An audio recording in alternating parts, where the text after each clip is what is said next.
ఛత్తీస్గఢ్ అడవుల్లో ఎలిమిడి వద్ద జరిగిన ఎన్కౌంటర్ ఆపరేషన్లో పాల్గొన్న తెలంగాణ గ్రేహౌండ్స్ పోలీసులు తిరుగు ప్రయాణంలో అడవిలో చిక్కుకుపోయారు.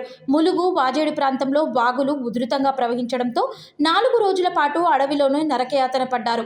సోమవారం వర్షాలు తగ్గుముఖం పట్టడంతో వారిని హెలికాప్టర్ ద్వారా వాజేడు తీసుకొచ్చి ఆసుపత్రికి తరలించారు.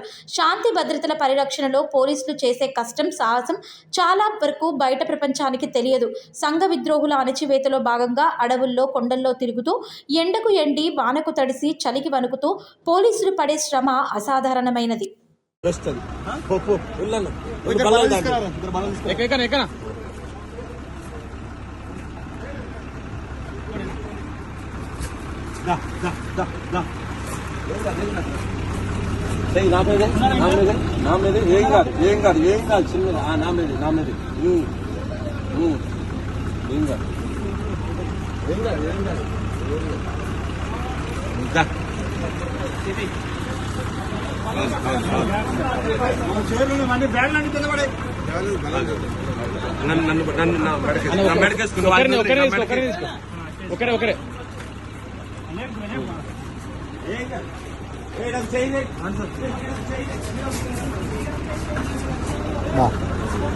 దూరం అంటే దూరం